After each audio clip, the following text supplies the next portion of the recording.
That in the last video, but once again it's a little bit bigger than what you need to be comfortable because this is going to shrink some as we do the embellishments. We've got some embellishment beads, so I just picked some nice contrasting purple beads to do it. Needle, thread, and that's all we need to go ahead and get started.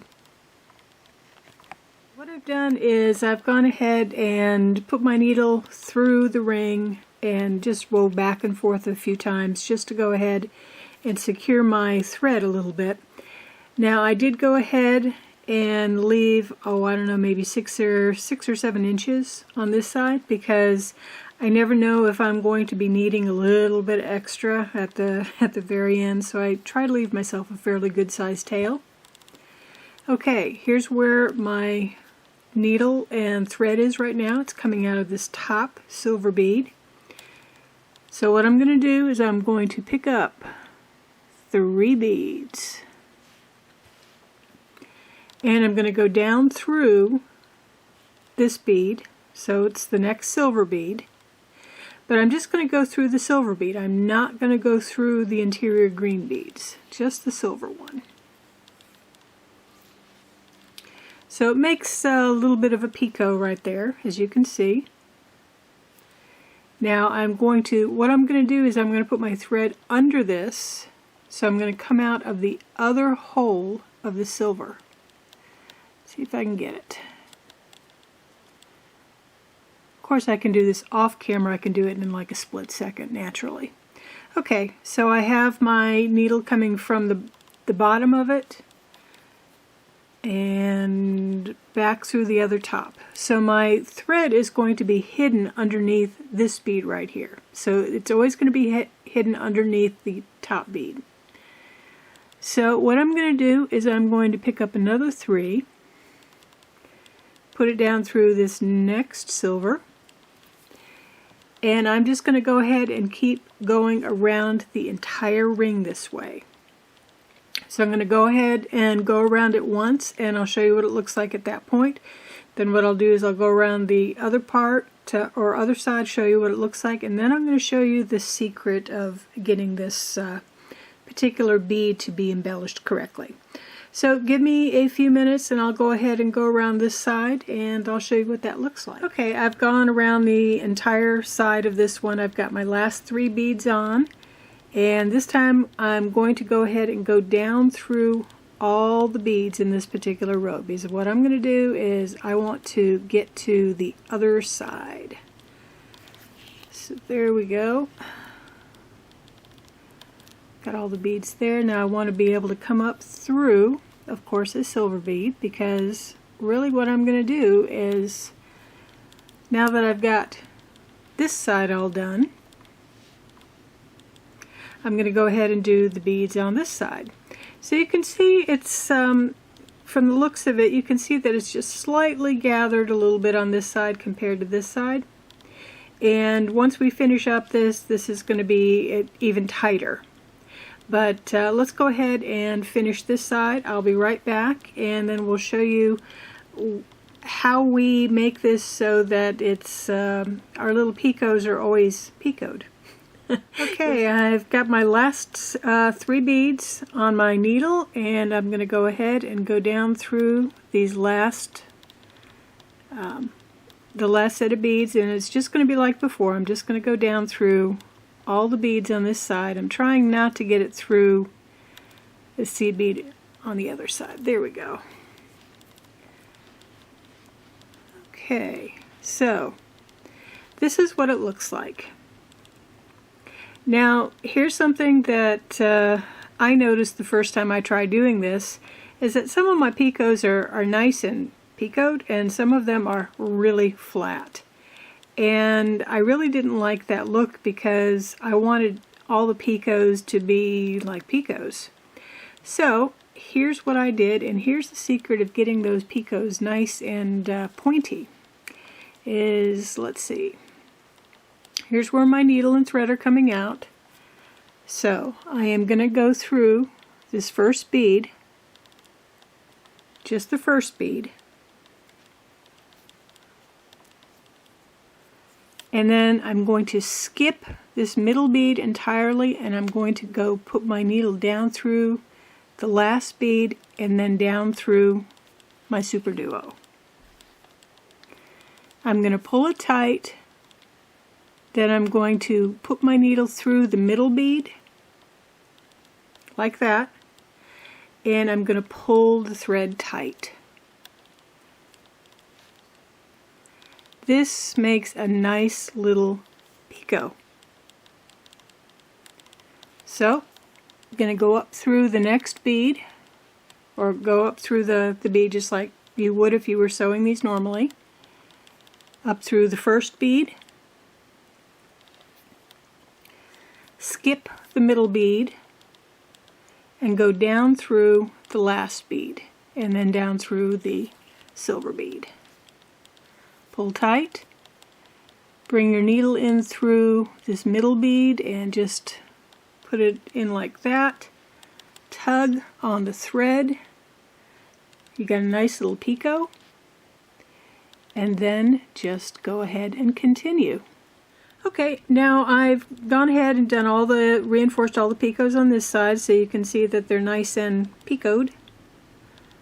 Nice and, have that nice little point compared to this side, which is decidedly unpointy at this point. And as I think you can tell, this side is a bit tighter than this side. So what I'm going to do now is I'm just going to go ahead and continue on over to the other side, and I'm going to go ahead and reinforce the picots on this other side as well. So let me go ahead and do this, and I'll be back with you in a second, and we'll talk a little bit more about these rings. Now I am done. I'm done finishing off my little picots, so you can see that they're nice and pointed. You can see that this is fitting my finger just perfectly now.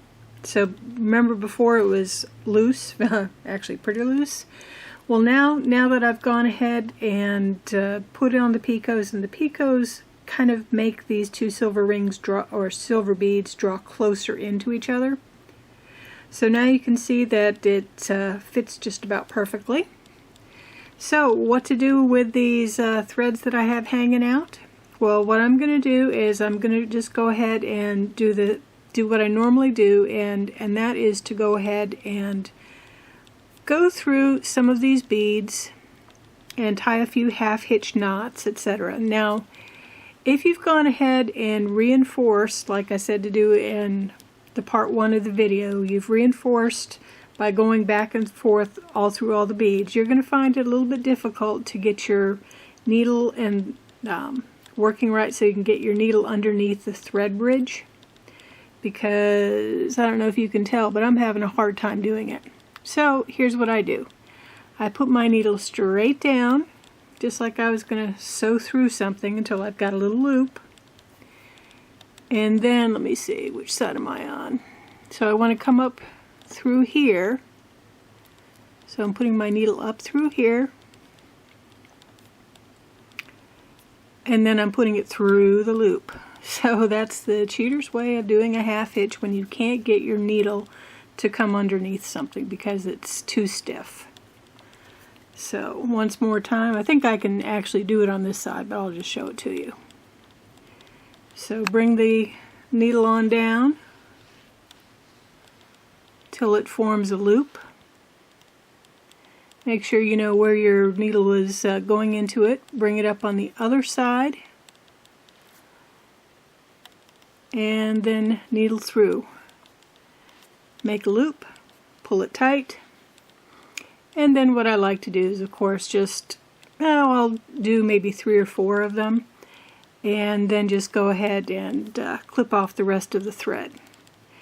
So let me go ahead and get this all done, and then I want to tell you a few more things about this particular ring. 1 or 2 more things about this ring. I never really talked too much about the needle and thread that you're going to be needing for this. I tend to use Fireline or Power Pro for most of my rings because they are extremely strong. And really, again, for a ring, you're going to be abusing it a lot, or at least I abuse my rings.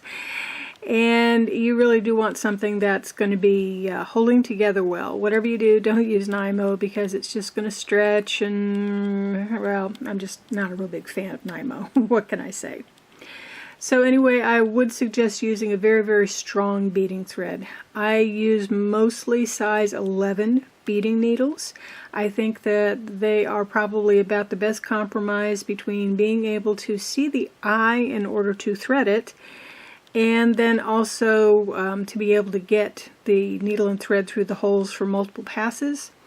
Now I do use the tulip needles. I started using these about I don't know, a year, 2 years ago. And at first I thought, yeah, it's big hype. I mean, I spend, what, $5 for 4 needles, and yeah, right. I found out that they are worth it. These are very, very difficult to bend. They are made from a very hard steel. So I like the tulip needles. And although I do still have some of my old beading needles of the regular variety, I mostly use the tulips. Now you notice that I had a really long tail on my bead, or on my ring. I do that because I have misjudged a few times, and I've gotten to like within 3 picots of being finished, and I ran out of my main thread. So that's why I like to have 5 or 6 inches left on the tail, so if I need to, I can just go ahead and finish it off. Okay, what do you do if this is still loose? You've got the picots on, it's still loose. What you could do is you can go through the picots one more time and drawing it even tighter. I've done that, and it's worked when I've really, really needed to go ahead and tighten it just a little bit more. So you can try that, or you can just go ahead and wear it on another finger. So this is your basic real ring that's embellished. So you can see I've gotten several of these. And just as a reminder, this is what it looked like before we embellished it. So you can see these are what I'd call floppy, I guess. And you can see that although these are floppy-ish, they are also much stiffer.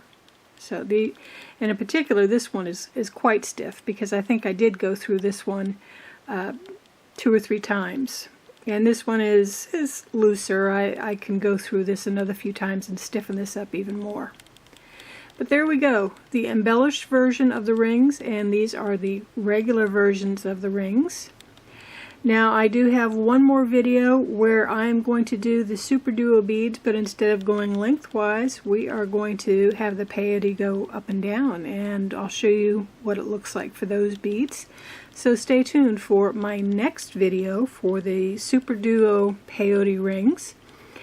Meanwhile, if you've liked this video, I hope that you'll give it a like. If you've enjoyed this video and would like to see more, please go ahead and subscribe to my channel.